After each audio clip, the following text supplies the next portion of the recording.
Hi, everyone. Thanks so much for joining us today on a discussion about investing in a turbulent government environment, finding opportunity in chaos. I'd like to introduce our two fabulous co-hosts, Dave Harden, who is the founder and managing partner of Outpost Ventures and the founder of the Outpost, and Craig Cummings, who's the co-founder of Moonshots Capital. And I'm going to hand it over to Dave to kick us off. Awesome. Thanks, Carrie, and thanks to everyone joining and continuing to join. Man, I am so excited about today. Besides the sun shining in DC here for it's been a minute. Um, really excited to just chat. I'm getting calls on the daily here on CEOs. We're talking to investors. I got friends who's like Doge is showing up at their office, and everyone wants to know how's this impacting what's going on. What do you see the trends? What do you see the future being? How's this affecting how you're thinking about investments?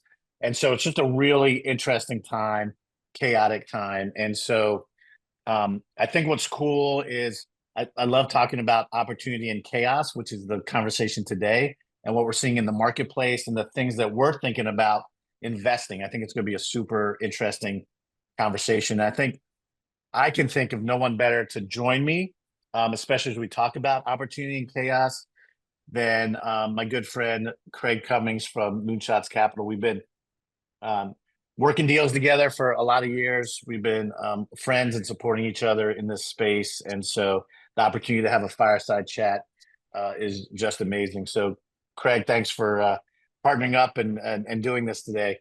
If you want to say a few words and hi to the audience, and then we'll kind of get Yeah, going and start the convo.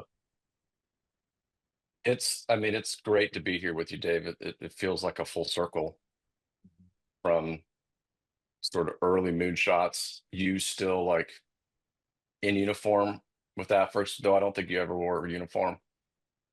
I wore a flight To, suit every to once in a while, buddy. yeah, every now and then, right, the comfy one. Um, at Capital Factory with Sick Air Force. Now we've been out grind, and here we are in a conversation, continued as partners. So. And it's something I want to talk about later. Put a pin in that, like Okay. working with trusted partners. But thanks for the opportunity. Thanks for everybody for being here. No, I think that's a great point. I mean, um, obviously a few things we want to talk about, but this is a little bit of a freelance too. Maybe we just start there with trust, right? I mean, because the concept is there is all this chaos, right? Like, so I have a buddy. He got it out the right time. He wound up selling his company, um, and he just talked about, he was having drinks with some of the folks that had stayed behind in the company that he had sold, and contracts gone, right? And so they laid off 40% of the workforce, I think 400 people last week. Oh man. Um, he's got folks, closing their businesses. Things are rapidly changing, and Yeah. so I think you bring up a great point. I mean, the thing about us circling back here is there is all this chaos. There's a comfort of like, hey, we've done successful deals together. We've made things happen in chaotic environments. And so there's a comfort there with trusted partners, and then realigning, like brainstorming, realigning, and say, okay, how are we going to pivot and think about what's next? I have some ideas, but maybe you just want to talk about the trusted partner thing because you put a pin in it. Let's start there, and then we'll go Yeah. into maybe some of the other stuff we're going to talk about. So in chaos, you know, how do you think about trust? I mean, my brain, and I teach this to my kids. I'm like, okay, lemons. You just got handed a lemon or lemons. How are you going to turn in a lemonade? And it feels like we're in that place a little bit right now in the government space. And so let's just take Red Six, where we've been partners since the very beginning. And you will always have Hall of Fame status, Moonshots Capital, for when you were with Secretary Wilson that day and whispered in my ear, have you met Red Six? And next thing you know, Kelly and I are meeting that team in the garage, like in a garage. Well, it was a townhouse, not a garage. And here we are months later. You've helped them massively along the way. So I think about our team, like in Red Six, and then we can jump it to your example. Like, Yeah. I know if Red Six, if Well, I'll we have a pick up Red contract, Six. Like you'll pick that up, and then yeah. yeah, like if we're a team and we have this Right. team of investors and Doug Philippone and Snowpoint, and like we know each other, we're trusted friends. And so if something goes south in one of those contracts, Yeah. I know you guys have like 20 people to reach out to Right. and will have our back. And I think it, especially in the government space now, having a teams of investors, it's always been important, but I think I haven't heard a lot of discussion about investor teams. I mean, obviously the focus is always about that operating team, and that's most important. But I think in the defense space, that having a strong team of investors, a long time, a strong team. And I could talk about Ghost Dog and how we approach that company. Yeah. Let's put a If we pin in want that. to go So there, build pin on that. investor teams. Build Yep. investor teams. Like I think we want to get some giveaways to the crowd. Thanks for Yeah. everyone joining today on the webinar. Super excited, and then we can follow up. Maybe we have some follow-on roundtables and stuff. Yeah. Let's have that as a takeaway. Build investor teams. I love it. The reason why I love it is, you're bringing up this point. We were coaching a company, and they were coming. They were doing the matching funds program. They want to put like an LOI and wanted support. And I said, go get 2 other investors. Right? Like we might have some references for you too, but don't rely on like us coming in as like a sole investor, right? Exactly. And so I think you have to challenge, if you're a business and you're trying to get investment, I challenge you to build a real fundraising engine. A lot of people want the holy grail. Hey, I go to Moonshot, I go to Outpost Ventures, they're going to cut me a check. That's all I need, right? And so I think we've built networks, we built these trust networks, but I think it's even more important to have some flexibility, and some funds might change priorities, and you want to be at the table for that. And so I think everyone on this call, commit to getting 2, 3 more investors on your team, on your advocacy team that's tracking what you're doing, so that you have more of a broader investor team and base to build from. So I love 100%. it. And to the extent that one of those or 2 could be writing the next check into your A, B, or C round, right? If you can, always looking to bring in that trusted bigger teammate if possible. And That's perfect. for a lot of the founders that we meet, they're like, well, I know you, Craig and Kelly, and I know Dave and the team, and I know like the veteran fund, and I know Guy and Squadra, and it can be tempting to put us all on, but sometimes we're like, look, I know you love all of us, but we're all like micro funds, right? So let's see if we can let's get a tier 1 who wants to have a seat at the table, who can write a $250,000 check, and then potentially, and even better, if you can have 2 of them in the round and good partners. Yeah. Well, we're looking right now, like we did a seed for one of our portfolio companies, and we've built a good investor team that we can pull in. But you as a business out there, or maybe you're looking for investment within the dual use space, you may have come across a larger investor. You want to build that team, keep that Rolodex, because you can partner with like Craig or myself, for instance, right? And so you can do an SPV, right, a special purpose vehicle, specifically in kind of a syndicate. So where we maybe put $1 million or $2 million into a company, and the next round might be your A round or your B round. Sometimes we have folks that are looking and interested to co-invest with us on deals. And you might come across someone that's like, oh, well, we only do large checks, but you're not at the right spot, right? You might have a little bit of a timing issue. So I think that's a good way to approach it, to keep that investment team growing, so that you can partner with a Craig or I, even if it's not in that round, in a future round. Dave, go ahead. We've evolved on this. Kelly and I learned early in Fund 1. We're in Fund 3 now. Sometimes we would write the whole most of the first check. Congrats, And by the then way. You guys have been crushing it. I love seeing thank your you. journey you. and it's hard work in the Big, trenches, I know. big, So yeah, we got a yeah. big announcement that we're getting ready to make that we're excited Oh, about. exciting. Can't wait. The early on, sometimes we'd write most of the check, all of the check. And we realized back then, like, that's the problem. Like, our CEOs have to be able to raise money. Yeah. So we became like, okay, if it's a $3 million round, we're gonna do $1.5 million, $1.752 million, and you got to go get the rest. Now we're gonna help you, but that for us is a litmus test as to whether the founder can raise money.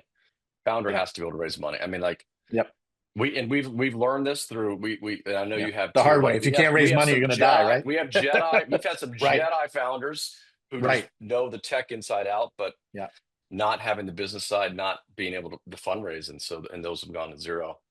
So, but now, fast forward, now I don't think about it so much of a test, though it's always a test. Now it's like we really do need to bolt on other great investors, especially in the dual use space. No, great insight. Totally agree. Admin thing, Carrie's on here. So we're gonna have about 15 minutes at the end here for questions. But if anyone's online, which is great, I see we have 61 people now. People continue to join. That's because Craig, you're on here. It's an exciting topic.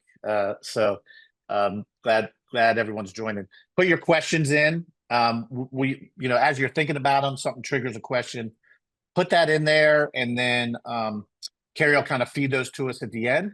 So we have questions, Q&A in the last 15 minutes. So just an admin thing, I'll kind of park that there.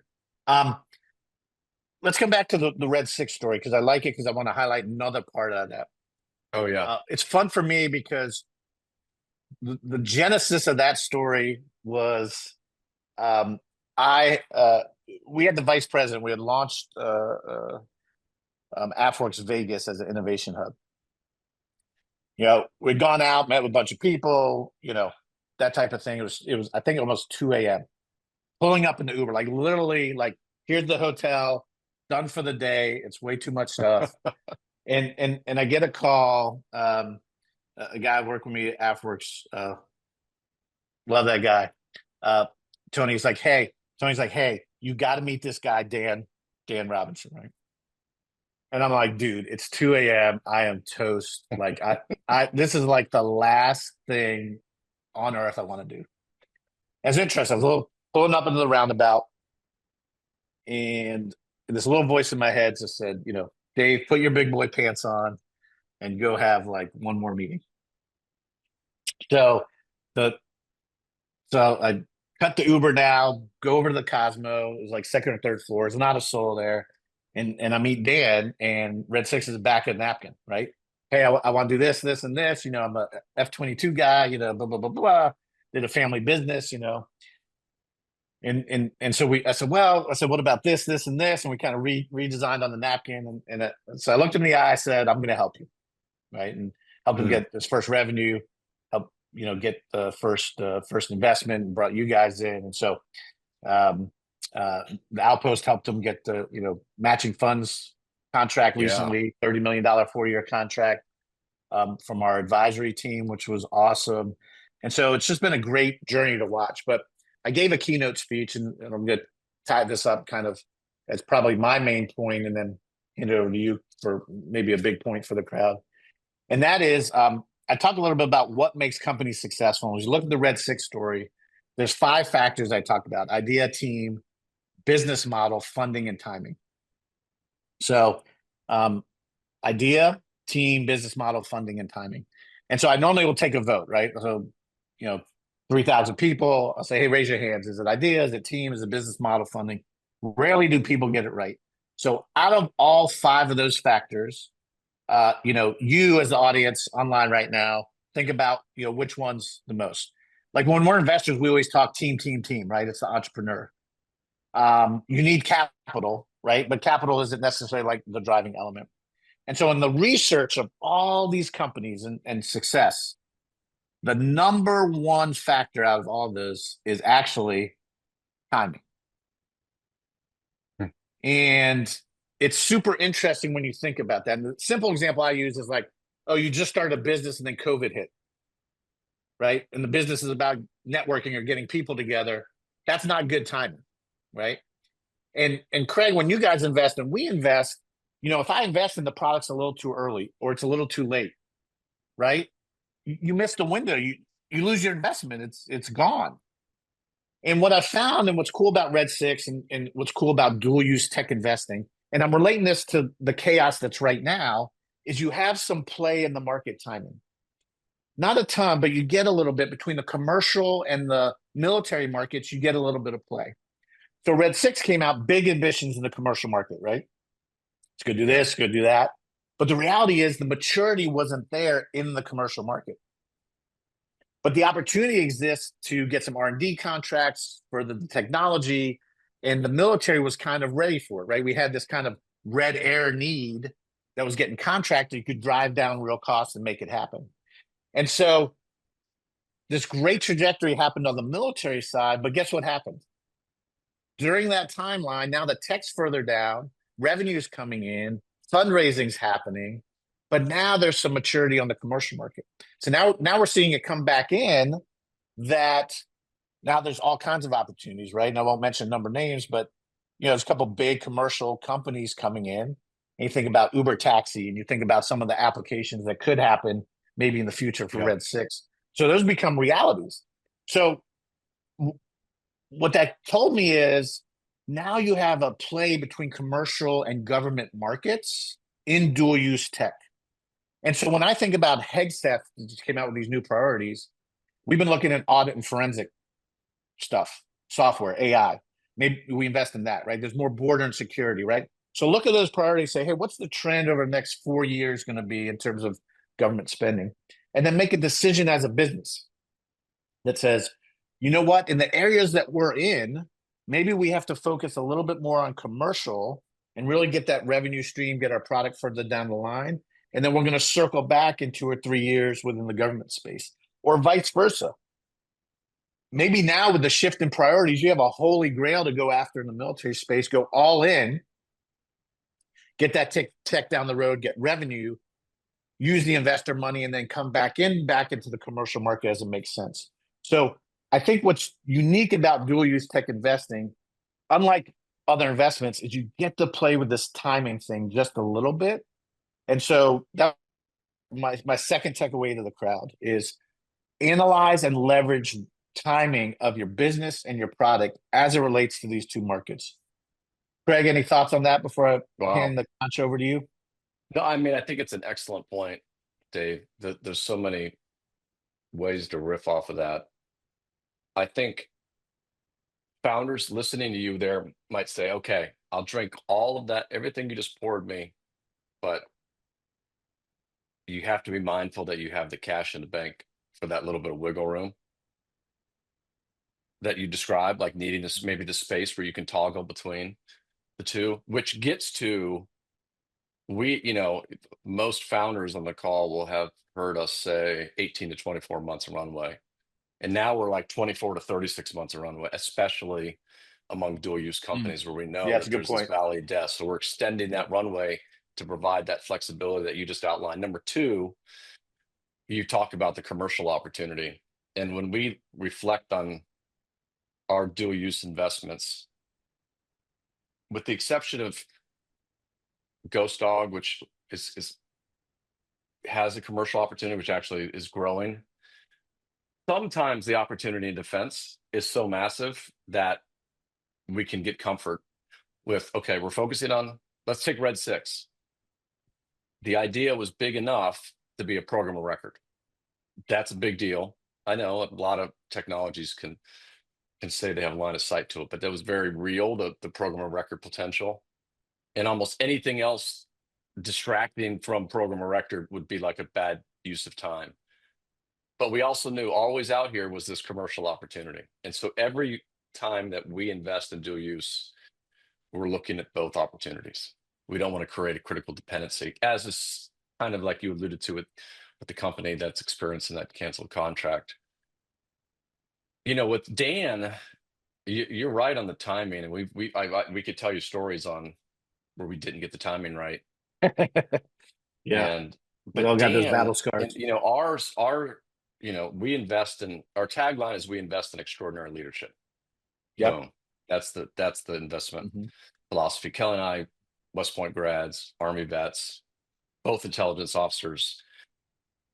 And so we naturally invest in a lot of vets, like Dan, who's a vet, but you don't have to be. It just turns out we over index on vets. But he's just a force of nature. And some, you can't just say, all right, everybody be like Dan Robinson, everybody be like Blake Right. Hall, everybody be like David Kervin, or like some of these what we would call animal founders, just like animal. But to the extent you can, like, you see the way they shoot, move, and communicate. Like Dan had such conviction, and we after you whispered to us, and we could have come in even earlier. Sometimes we're like, man, that was a little bit of a miss. But what we did, that was a good example. Then I'll wrap on Red 6. Was that was very much a partnership with the Air Force. Like we said, Right. you pass the ground test, you get $500,000. We're coming in for $1 million. They passed the ground test, and they did the air test. So it was like we had the checkbook. We looked over to the Air Force. They said, boom. Then we did the air test, and then we closed the seed round. So that was very simpatico. It was almost like that was like the SBI CCT OSC. You were there. You were like from the Office of Strategic Capital at the time, AFWorks, like fostering public-private partnerships yourself. Yep. Because your brain was already there. Your brain was ahead of the curve on partnering with private capital. And so that it's a great story. I mean, we got nothing done until it's done, but I agree that we now have a founder, extraordinary leader, made it through COVID, and he's having to like pivot at some, right? It still has use case number one, augmented reality, but now we're seeing this larger discussion about sort of the man or woman in the middle controlling a fleet with this Right. capability, training to control Right. fleets, actually controlling fleets. Yeah. So we know No, that there's going to be pivots along the way. Every company, so that's why yeah. pick it And up. we want to see if you can pivot. I mean, that's why I like a longer due diligence cycle, because it's like I want to see what happens. Like, if you have to pivot, when you get in front of the government, you throw up all over them, right? Like, what's the personality? Like, you got to kind of watch that and monitor that. And a lot of times there's an unrealistic expectation, right? You guys take a ton of pitches, we take a ton of pitches, and so I just caution everyone to say, oh, I know you work months, or maybe even you work years to get in front of an investor, and you think, oh, I'm going to give them this pitch, and they're going to cut us the check at the end of the pitch. And I think that's just not the way. And so maybe I'll give a tip and you give a tip, just for folks on the phone. Yeah. Show up, be passionate. Remember, you're building a relationship. Many of the investments we have in our portfolio, I think about Sapphire. That was technology came out of Oak Ridge National Labs. So I helped foster one of like early technology, right? And so they actually became what they were, 3 or 4 years later. So I watched the evolution. I watched the people that came in, right? I got a sense that it was getting traction and could pivot, right? These things that we're talking about. And so, my advice is just realize that, that first pitch isn't I'm going to get a check at the end of the pitch. It is, I'm starting to build awareness and traction and relationship that hopefully results in a check. Craig, any tips for folks out there that are showing up in your office or someone else's office? I'll start with the stat and then do some riffing. In our fund 2, we looked at 5,901 deals and invested in 16. So that we're investing in about 0.25%. And fund 3 is going to be, it's like 0.2% currently. And so to your point, like that's what you're up against. How do you differentiate against that? Now, of course, a lot of those are quick tossaways, not a fit for any number of reasons, but knowing that that's the amount of deal flow we're looking at. And it has to be, a huge market opportunity. And for a lot of the dual use, investors, founders, advisors on this call, it's seeing a huge market opportunity in defense, like a Red 6. Sometimes we see such badass tech for defense, but I'm like, that is I love it, but it's like this big of an opportunity. and Yep. and it's very limited commercial opportunity. Well, I'll stop there. Okay. And so Um, we can open it up. yeah, we're just gonna keep riffing here. I think there's already questions coming in online. If you have questions, go ahead and add them. I think I'm gonna go to those questions now just to help, so we can have time to answer them, because I think some of these are a little bit larger questions than anticipated. So it'll open up some dialogue here. I think I'll answer the first part, and I'm gonna kick the second part to you on this one. This comes from Adam at Phoenix Forge AI. He said, with the chaos surrounding the sheer number of AI startups, it's becoming harder and harder to stand out and be taken seriously by investors. I focused on proving real product, not just vaporware. What are the key factors that make a founder truly stand out? What gets investors not just interested, but generally excited to back a company in a crowded and evolving space? Great question from Adam. Appreciate it. I'm going to take a first crack here on the first question. I think you're going to have really good insight, Craig, kind of on that second part on really how to get excitement, how to differentiate yourself from a crowd. I think that was something you mentioned earlier as well, with the stats and the numbers. So I'll use this example. So I actually helped a company C3 come in, and we did the first predictive maintenance project ever in the Air Force. I have some funny how we got data stories and all that stuff that isn't for today. I mentioned that because now on the investing side, I have a ton of AI companies, right? Everyone's AI now. I'm doing generative AI. I'm doing this AI, whatever. And the reality is, you have to carve out value added in a very specific sleeve. And what we found was a lot of companies being too broad in their AI, right? And you're not going to compete with some of these companies that have really large banks and are really kind of getting after it. It's just not going to happen. And so I remember one time we had a company, and they wanted to do maintenance AI. I said, look, you're 3 years behind, right? Like, I pioneered making sure that some of those projects were already started. Those are well down the road. You're not going to just roll in and compete politically. You might get some smaller stuff, but eventually you're not going to get that program of record that you talked about, right? And so, we really focus and repivot on what's a use case that you're bringing together your differentiation and the right use case. And we were able to reposition them very specifically around weapons maintenance health.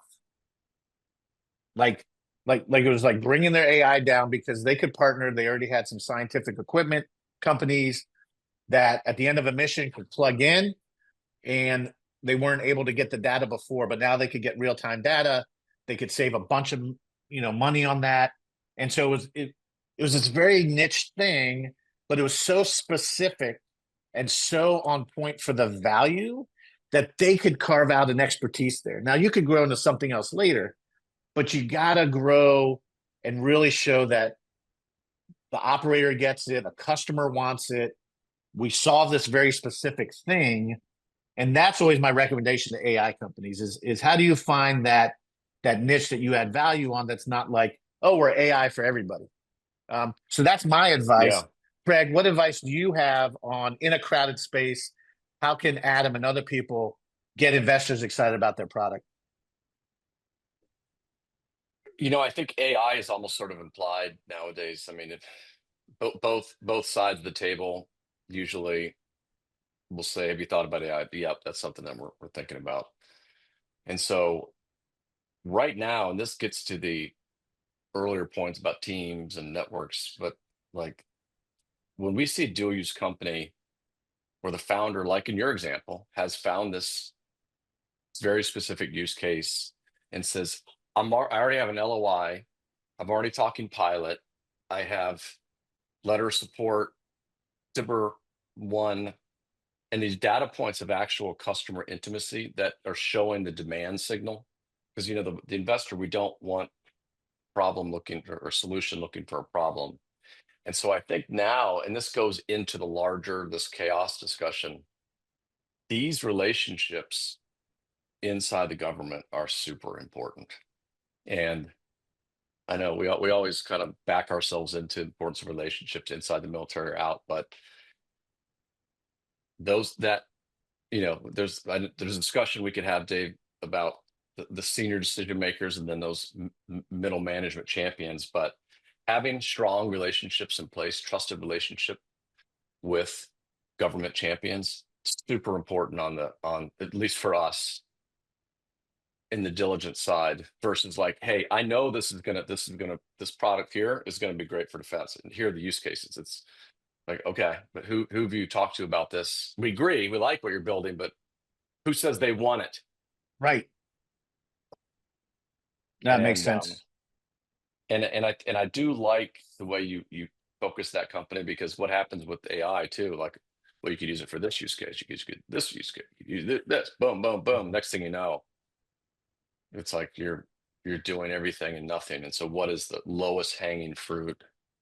I mean, the VC brain is not a secret, right? It is a power law business. We need every investment to return the fund or multiple of the funds. That's the expectation. We understand, and we model half of the investments going to zero. That generally doesn't happen, but that's the VC brain, right? We know it only takes one in a portfolio to win. So we're thinking, we're looking for the hockey stick. Help us visualize maybe a small defense opportunity now. And I mean, if you go back to Blake Hall, one of our earliest investments, I mean, that was a founder bet at the time, but IDMe was like steady, and then boom, $1 billion treasury contract. Right. We just kept believing in that founder, Blake. We knew he was getting all the tech plumbing in place. Sometimes you just gotta wait it out a little bit. Yeah. But I talk about that with, it's kind of binary with space too, right? Like it's almost like a launch company. It's like a lot of investment, a lot of research. You might blow up on the launch pad once. I always say you get 2 shots. The third shot, you're probably out of business. So, but you get launched and now you're $1 billion, right? Valuation. So, there's definitely some businesses where you do have that binary or hockey stick that you're talking about. Let's go another question out here. Scott Schneider. How should we think about EV calculations in the AD&G tech-enabled services space? What does the PE market look like versus outright acquisition, blah, blah, blah. I'll just be real quick about this because I think this is kind of a straightforward answer. I would say that it depends on your sliding scale of tech versus services, right? So pure tech, you probably gonna get more of a multiple than services, so we'd have to understand that.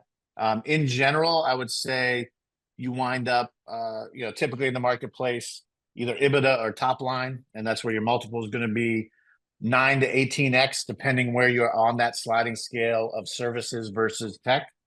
So probably 9 to 18x EBITDA on a multiple. As you look at probably what PE firms are going to do. Craig and I tend to be earlier, stage kind of VC, so I'm just kind of commenting on it because I do look and participate in the M&A market and some of the back end stuff. So I'm just giving you kind of a market conditions.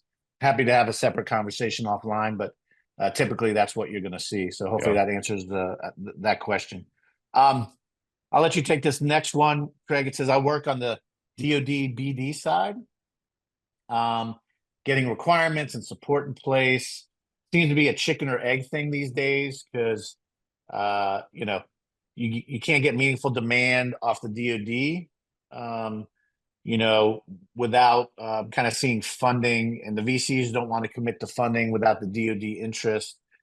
So the way I would look at it is sometimes there's like these strategic priorities that don't align with a program office in the DoD.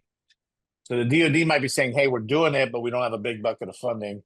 The VCs are, hey, we want to see a bucket of funding before we go lean into this tech. Any thoughts or comments on those types of things? I can sort of feel the pain of that question a little bit.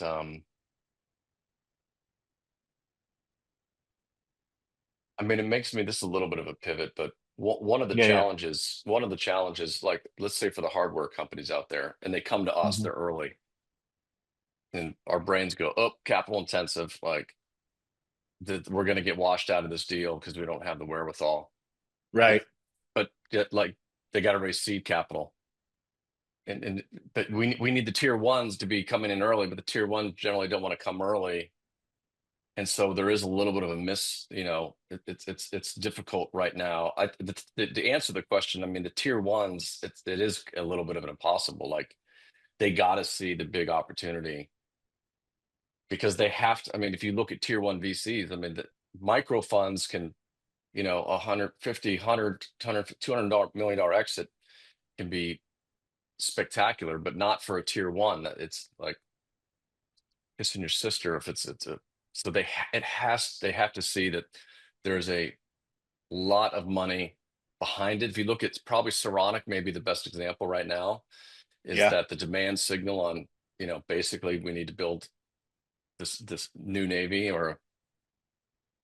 and so the signal's there. The big investors have seen it, they feel good about it, and then they're writing the checks. But a lot of this gets back to like CEOs raising money. And again, this is a little bit of art and science. It's like kind of creating the FOMO in that mixture there of these government customers and your investors and technology and who you're talking to. Yeah. I mean, if your stuff is in that area that is, not quite yet funded on either end, to your point, I think it takes a different skill set, because you have to sell a future vision and you have to be right to where your vision matches the timing. And if it's right, you make a lot of money, and if you're wrong, you don't. So that's the honestly, reality. Yeah, Dave, my brain, when I see a dues company, first question: do they need VC? Yep. Can they bootstrap this thing? Right. Because if you can bootstrap it, that is awesome. Yep. And that leads into the next question. But yeah, I mean, let's go. We're seeing a lot of bootstrapping, right? I think you and I are seeing a lot of folks, and they're coming to us saying, "Hey, we bootstrapped this whole way." And it's interesting because that's a counter to what you said earlier. You said, "Hey, I'm not going to invest in you unless I see that you can fundraise, that you're going to get these other VCs in," right? And so we have a little bit of this bipolar situation, even in the VC world, as we sit there and we're like, "Hey, I want to see that you can bootstrap and get through tough times, but I'm also going to message to you that you got to bring in, other VCs and other investment," right? So it's an interesting time. I think someone just asked this question: what's your take on fundraising? Oh, not that one. There's an earlier one. They're rolling in, which is great, man. High demand on the Q&A here. So we'll get to as many of these as we can. As modern software companies emerge and need much smaller headcount, they run lean and can be profitable even with small initial contracts, not requiring VC. This is rapidly becoming the norm, right, Craig? I think you just highlighted that trend. So how are you adjusting your investment strategy? Separately, our adversaries are moving quickly, watching sitter companies, writing checks, partnerships fast. This is a problem for the US. What are you seeing and doing to adjust to it? So this is a great point. I would say from my end, what I'm heavily getting involved with is opportunities to take a good company, IP, and lay it down with a good operating company. So we're really looking heavily in what we're calling the merger and acceleration space, or merger and acquisition space, because I think we have to dip earlier. Like, we can't necessarily take the traditional, I do a seed, I do an A, I do a B, I grow, I start the manufacturing, right? Because that cycle is going to take too long. And what happens is these companies, they need access to sales, distribution, vetting their tech quicker. That was the advantage of Ukraine, right? I've done a couple deals with laser technologies and other stuff, getting them to the front lines. You could iterate, test, this doesn't work, this does work, and get that decision cycle quicker to say, okay, this works, now we can scale it. And I think that in this case, we got to do the same thing. And as soon as we kind of see something working, I would say in the US, we have to get to mergers and acquisitions quicker, to where we can take a company earlier, quickly lay down that intellectual property into a good company that has distribution, that has the partnerships, that has customer access, and rapidly accelerate and adopt that technology. So I think better M&A ecosystem on the back end, we can leverage quicker the technology adoption curve. And I think that that's how you start to scratch and win and compete. That's fascinating, Dave. I think I agree. I mean, I said earlier we're gonna have some big news. This is separate big news that we have, but we have something happening right along that, what you just said. We have very slick product, but startup with big services company. And CEOs have said, hey, I got some chocolate, you got some peanut butter. Let's mix these together. I think they're going to taste pretty well. So we're gonna see. I think you're probably right, though. We have to move quickly. How we're doing it, I mean, we're engaging actively right alongside the founders with the government customers, with the government decision makers. Part of this, we were part of the first cohort of the Office of Strategic Capital. So we went through some backbreaking diligence Yeah, to be yeah. selected to get the green light for the SBI Yeah, CCT. congrats on So that. thank you. So that's like, for us, it's like, agree, we're going to work closely with the government. And I think, and this kind of starts with you, it used to be like the DOD and IC was like, what is VC? But now they know, and I Right. remember Doug Philippone making this point at South by, like, the government should pay attention to the investments we're making. Not, I don't mean that in any sort of judgy way, just like, we've put a lot of hard work and diligence in these companies. And so instead of looking away or like, okay, got it, check, it should be like, all right, let me go see what's happening here. And maybe we pile on to their investment. And I think that's where we are right now. I think culturally, Amazing. that's sort of Yeah. where we are close to being. Awesome.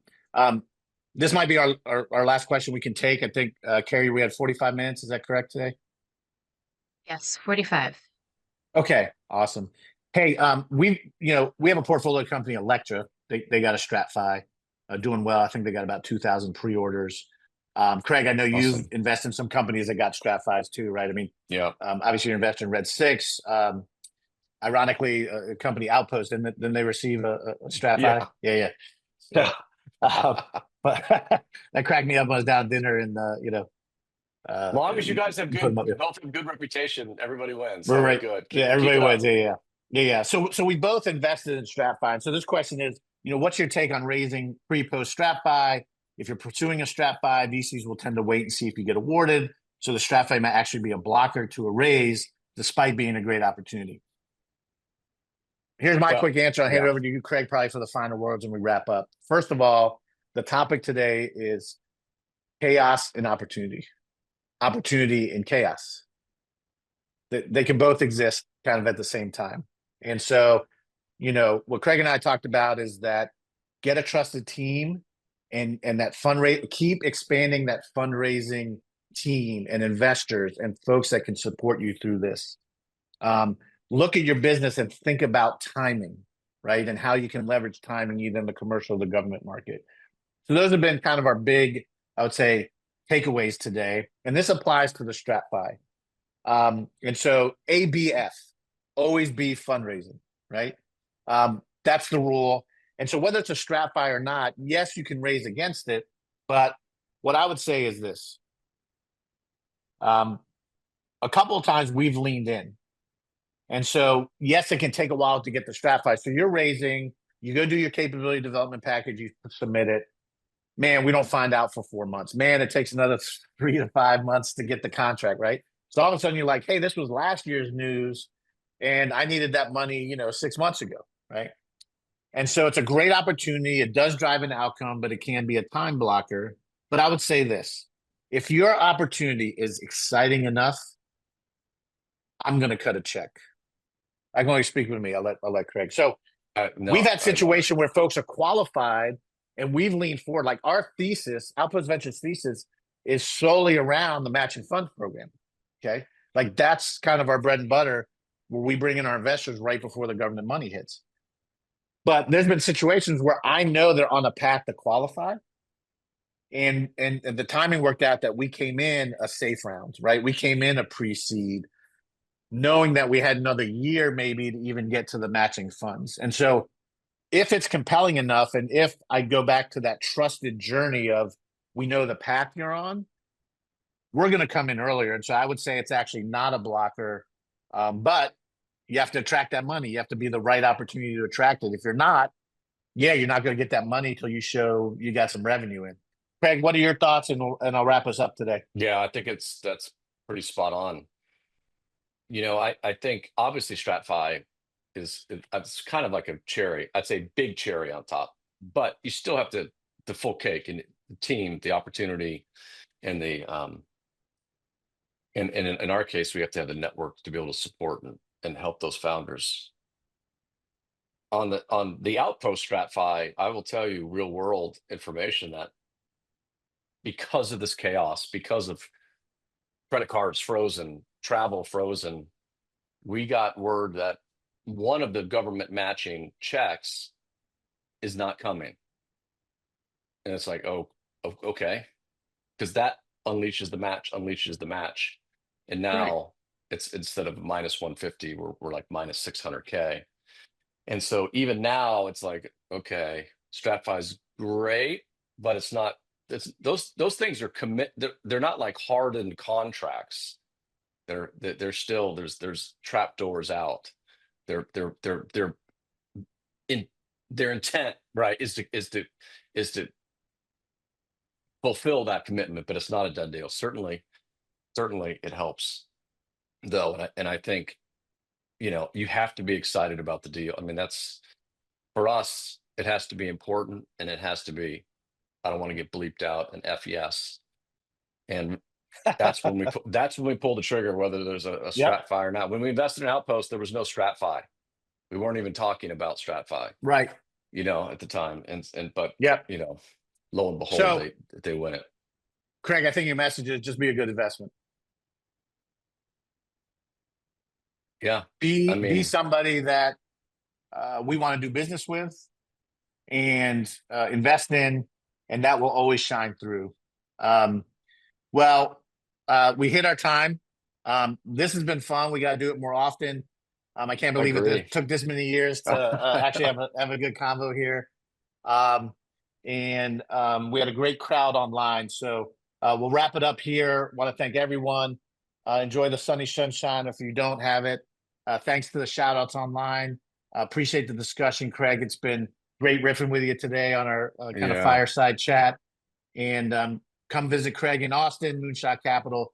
Come visit me here on the water in the nation's capital, just outside it in Old Town Alexandria at Outpost Ventures. And look forward to the next time we get to chat or do a roundtable and getting together on the next deal or investment we can do together, Craig. Look forward to it, buddy. That's great, Dave. And someday maybe we talk about transitioning veterans, because I think your story is an absolute standout. Like,